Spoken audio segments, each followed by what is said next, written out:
Hey, welcome back, travelers, to Laura's Travel Talk.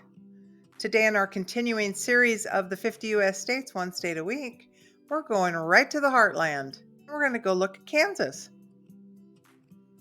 So, one of the cool things about Kansas is that a lot of people don't know is that there is a Kansas City, Kansas, and there is a Kansas City, Missouri, divided only by the river and, the state line. I didn't realize that a lot of people don't know that. But what I did not know is that if you are a local, and my daughter and son-in-law and my grandkids lived there for a while, and she told me that you refer to them as KCK or Casey Mo, if you want to be cool and hip. So today, we're going to be talking about KCK and all things Kansas. But you might want to know that little tip in case you're ever in the area. The other thing is, my favorite football team, the Kansas City Chiefs, who play at the Arrowhead Stadium, and the Kansas City Royals, who are in the MLB and play at Kauffman Stadium, are all at the Truman Sports Complex, both stadiums side by side, and they are located where? Casey Mo. Yeah. They're not in Kansas, folks. So that was covered in my Missouri video. So we'll move on. So let's take a look at a couple of monuments. Let's look at the Tallgrass Prairie National Preserve. This is located near Strong City.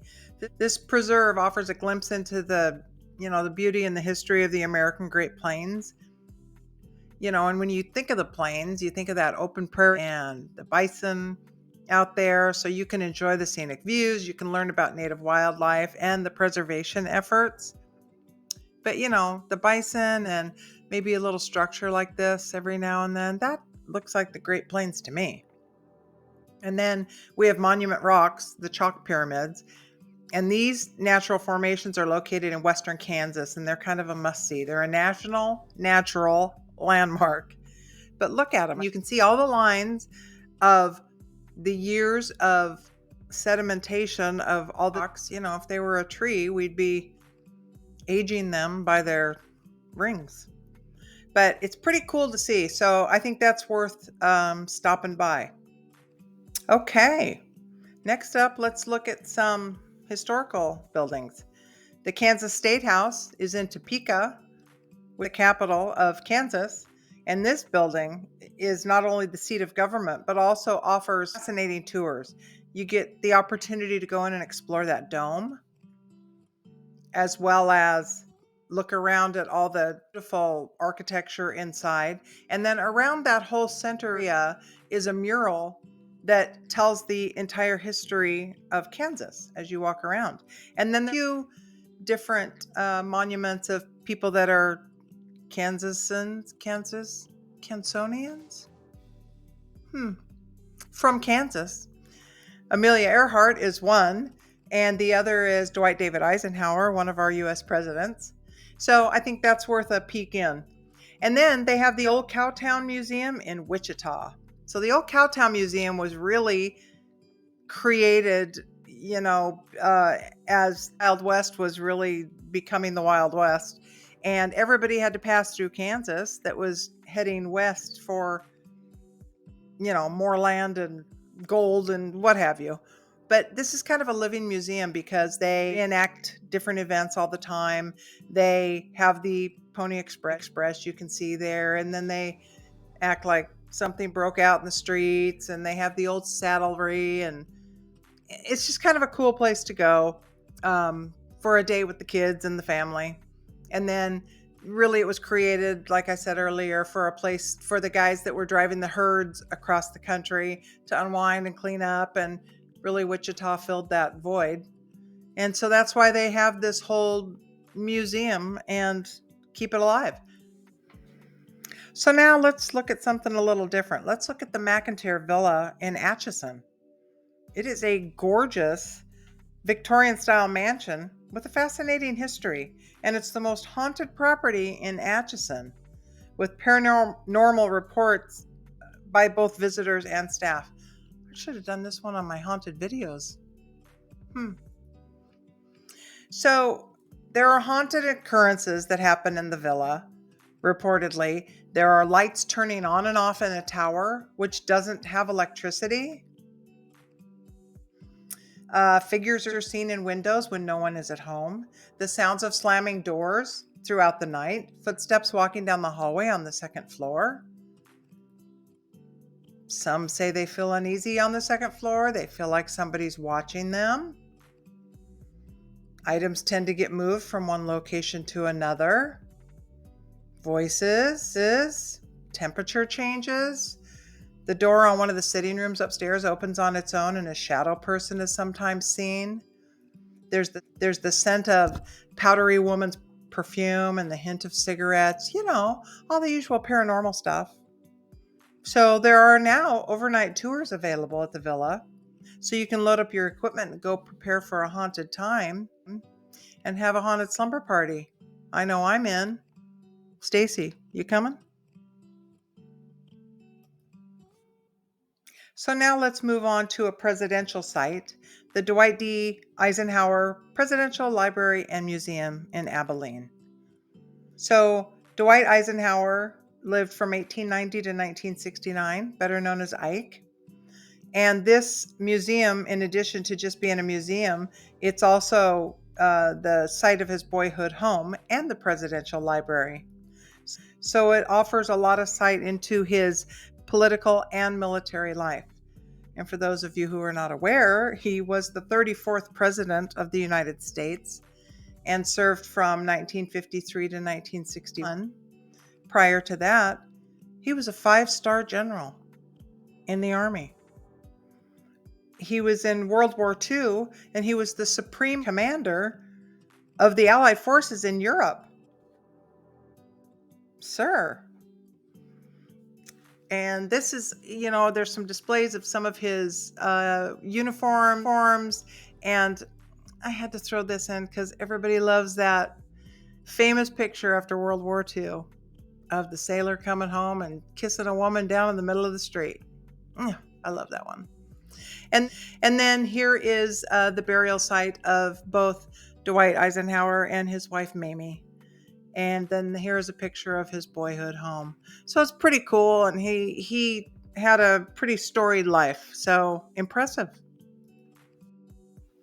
Okay. Yeah. It's time for Kansas City barbecue. Casey K style. And I have had Kansas City barbecue more than once. And it is worth the drive. Ooh, so good. And, there are a few places to go to in Kansas City, but these three stood out. Joe's Kansas City Barbecue, which, interesting, you can see the line outside, and it's at a gas station. And then you've got Gates Barbecue. And then you have Arthur Bryant's Barbecue. Yeah, that's Barack Obama. Apparently, funny story, they knew he was coming, so he got there and he was talking amongst some of the people there, and he got his barbecue and they didn't have any coleslaw, and he said, you didn't save any coleslaw for me? You knew I was coming? That's a pretty funny move. The president's coming and you don't save a full dish for him, but I digress. That's on them. So you got to go to Kansas City and get barbecue because many people think it's better than Memphis barbecue. Many people think it's better than the Carolinas, Texas. I just say that they all have a different flavor and flair. Some want mesquite, some want red sauce. This is good old barbecue that I love. Carolinas has mustard sauce. Some have vinegar sauce. There's just all these different flavors, but So then we move on.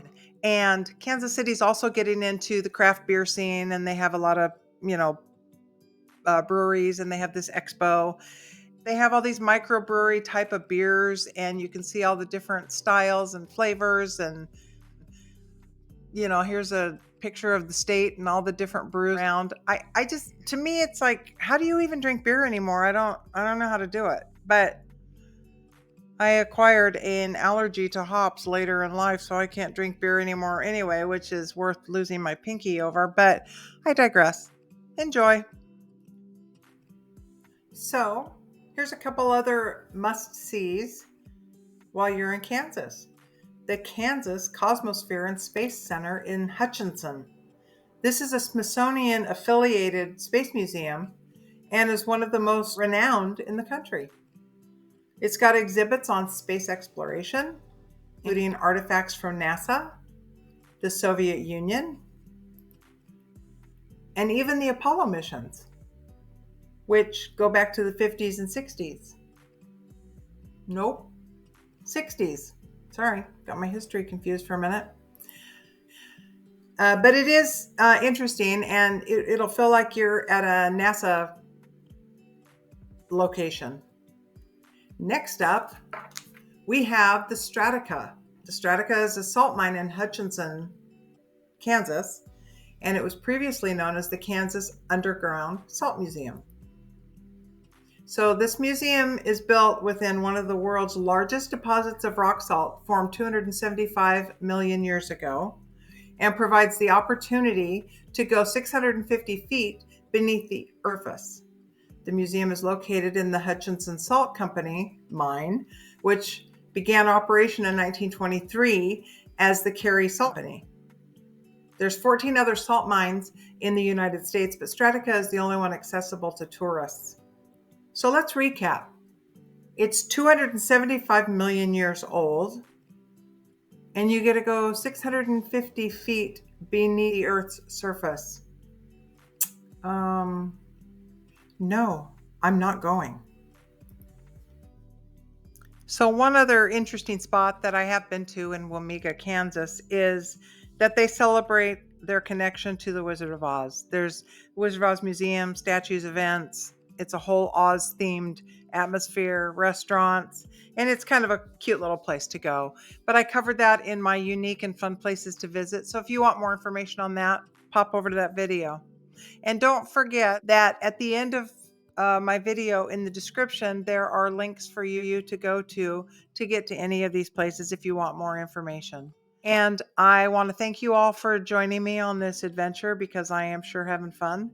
And I would love for you to subscribe and like and watch some videos, because I got to get my watch time up.